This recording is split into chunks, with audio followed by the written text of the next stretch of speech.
welcome back to the Citytilidie channel. We're all staying safe and well. We continue our history of Manchester City since 1880, and today we're going to have a look at September 2023. So yes, we'll have a look at that. Please, if you are new to the channel, push that subscribe button, push the bell notifications, everything City past and present, of course, on this channel. So please join us. It'd be great to have you on board. Spread the word if you can, guys. And if you do get a chance, if you can give us a little thumbs up, a little like, be much appreciated. Right, yes, September 2023, an interesting month. They always are, aren't they, with City? This is part one of two, guys. I'll whip through this. There's a lot to get through.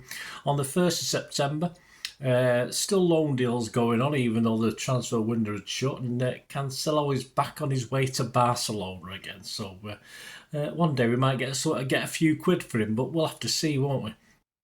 2nd of September on to Premier League match day 4, and it ends City 5, Fulham 1. 3 changes to the City team to the Sheffield United game at the end of August.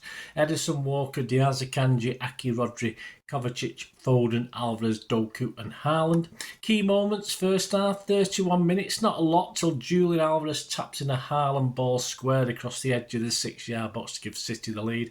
His goal survives a VAR check for offside. Kovacic did well to feed Haaland through on the edge of the box, and a good assist there for Erling. 33 minutes, it's 1-1 though. Fulham corner, Ederson parries a shot from Bobby Reid that takes deflection into the path of Tim Ream, who taps in from a couple of feet. No real blame on Ederson, but poor zonal marking for the corner from City generally. 50 minutes from a Phil Foden corner. This is still the first half. Plenty of injury time still being played at this point in time. It will change. Nathan Aki heads the ball in the Fulham net at the Etihad. That's a lengthy VAR check because Manuel Akanji was standing in the middle of the 6-yard box and did the splits as it went under him. But amazingly, we get the call. Second half, 58 minutes, it's 3-1. Erling Haaland sweeps a left-footed shot home after pouncing on an Alvarez pass around the corner that travelled between Issa Diop and Tim Ream, though it hit the shin of the Fulham player and fell nicely for Haaland.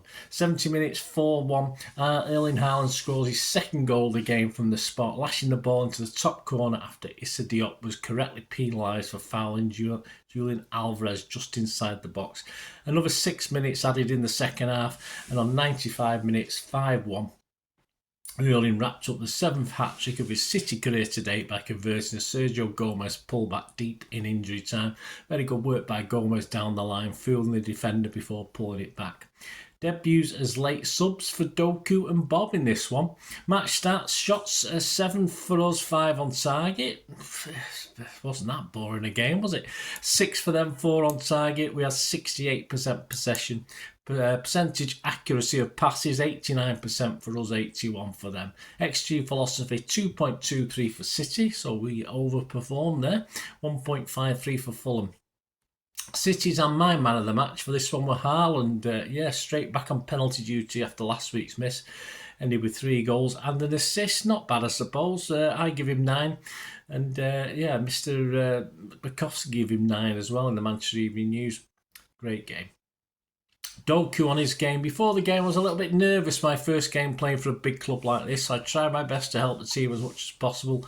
A nice win also, I think, that always makes it better. It was an amazing crowd, a lot of goals, so a nice day. It certainly was. The paper headlines, the Manchester Evening News back page, be afraid. Inside, Simon Bukowski, cottages bulldozed as City and Erling make a statement. Joe Bray says, I'm back. Haaland warned the rest of Europe as he hits Etihad hat-trick.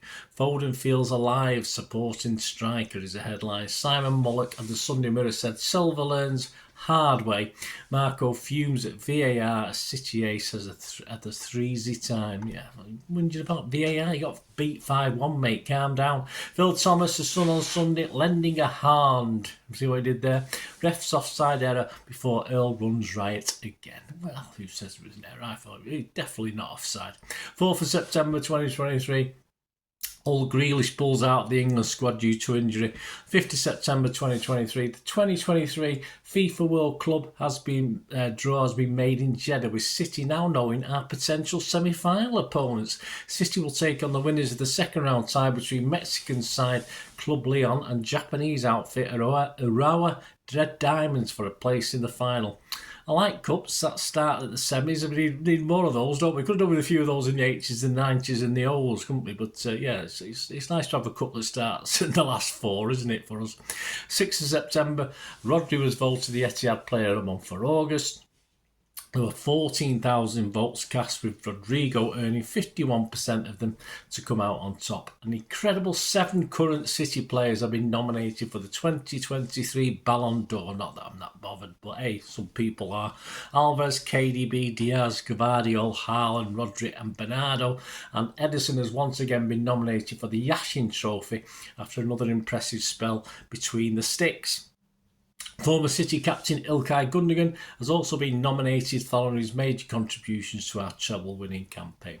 On the 9th of September, with the players flying out for international duty, Kyle Walker's equalised for England, and his first goal for England in his 77th appearances meant the Euros qualifying points were shared with Ukraine on Saturday evening. On the 13th of September, bad back Pep is back at City after his back operation. That's a bit of alliteration there. 14th of September, Kyle Walker signed a new Manchester City contract, keeping him at the club until the summer of 2026. And when in a lot of speculation, he was linked with Bayern Munich at one stage, wasn't he? The England international joined City in the summer of 2017. He started 236 games since arriving at City in the summer of 2017, and that's the second most in our squad over that period, with the only goalkeeper, Ederson, with 293 ahead of him. 20,974. Well, that's the whopping total of minutes on the pitch Walker has played at City. That puts him third in terms of City players since 2017, behind Ederson, 26,290, and Bernardo, 21,276. 24, that's how many goals and assists our right back has provided in his 6 seasons in Manchester. Is it 6 goals? That's surprising.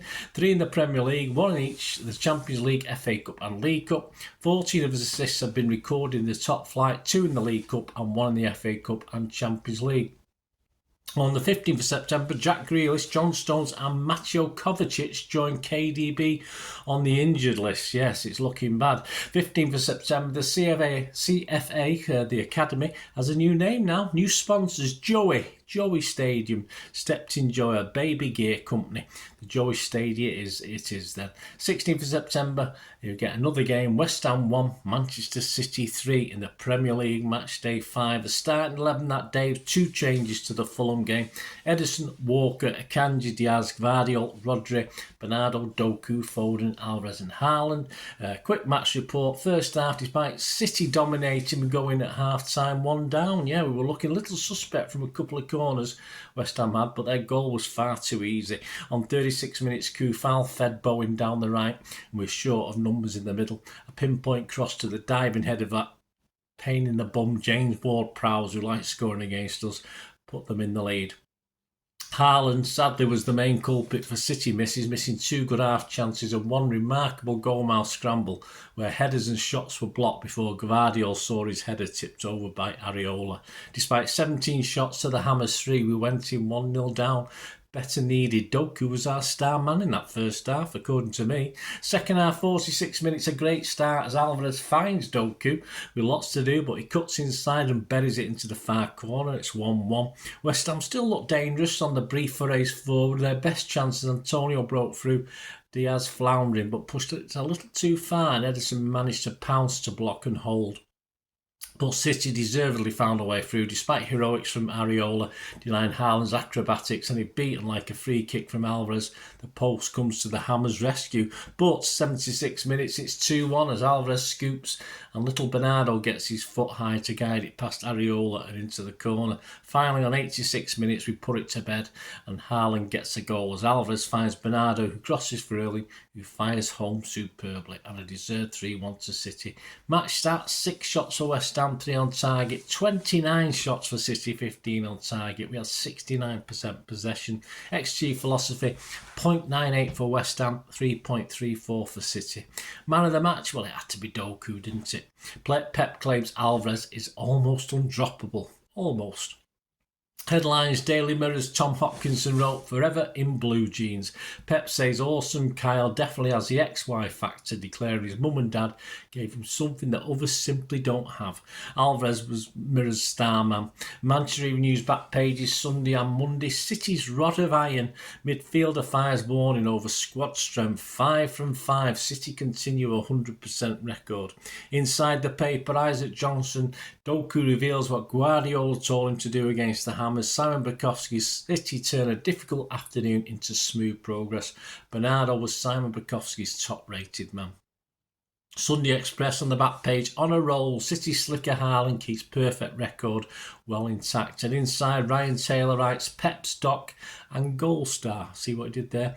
Genius Jeremy has City boss back with a bang. Patient City provide perfect tonic for Pep. Yeah, because getting back from his bad back, of course. On the 17th of September, Kyle Walker says it's an honour and a privilege to have been elected to captain City after being voted in as one of the club's 5 strong senior leadership group of players. Others in the group, Diaz, Rodri, KDB and Bernardo. On the 19th of September, back to Champions League action. City 3, Red Star Belgrade 1 or Crvena Zvezda. That was an 8 p.m. kickoff on the 19th of September. Champions League Group G, match day 1 of course. Pep's 11, 3 changes to the West Ham team. Edison, Walker, Diaz, Aki, Gomez, Rodri, Nunes, Bernardo, Alvarez, Foden and Haaland.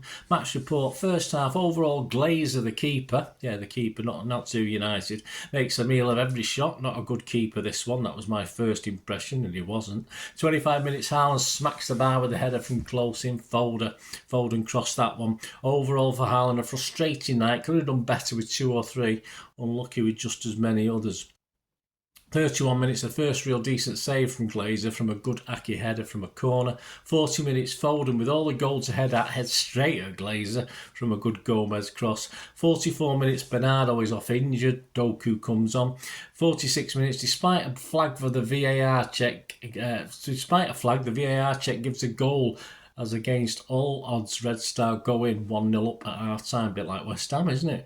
Bukhari kept his cool to beat Edison. Rodri was the one caught out trying to play offside. The second half, 47 minutes, like Saturday at West Ham, City are quickly back in it. Julian Alvarez has equalised with a 1-2 running onto a reverse pass from Erling Haaland and walking past the keeper to score from a tight angle. Walker has the ball in the net, but he's offside. 60 minutes, 2-1. Omri Glazer just punched one into his own net. No surprise, he's rubbish. Alvarez took a free kick on the left edge of the area, curling it towards the far corner. Glazer mistimed a punch and diverted it into his own net. 72 minutes, it's 3-1. Rodri opens himself up to send a classy shot into the far corner from 15 yards. He really has morphed into Gundogan. That would change. Match starts, shots 37-16 on target for City, just 3 for Red Star, 2 on target. Possession 76% for City. Man of the match, UEFA gave it Rodgers. For me, Alvarez. Pep on Rodgers. Right now, yeah, he is the best, the City boss said. Hopefully he can do better and improve, but he's an extraordinary holding midfielder. We were lucky the club signed this player, and when he arrived, he was not this type of player. Of course, he plays an amount of games, and now he's one of the captains. He is a top-class player. The goal is top-class, but defensively, offensively, he reads the play and spaces and knows exactly where men are free. Close to the box, he's so dangerous. He loves to arrive in the final third and dribble and shoot. He is playing really, really well. The headlines, Manchester Evening News, Simon Bukowski, City survive early scare as Pep resumes control in the driving seat. Daily Express, Neil Squires writes, Pep's jewels in the crown. Back page, Chris McKenna, silver blow for Slick City. In part 2, the squad with 4 trophies. The picks are out, of course. Our squad finally, now the transfer deadline window's finished. We have our guys plus 4 trophies, of course. But City, and sadly, will lose our 100% league record and also exit the Carabao Cup at the first hurdle. So join me for part 2. As we look back at September 2023 season. Hope you enjoyed that. Leave us your comments, guys. Any memories you've got, be great to hear from you. So we meet again. Last one thing, don't I, please? Stay safe, Blues. Come on, City.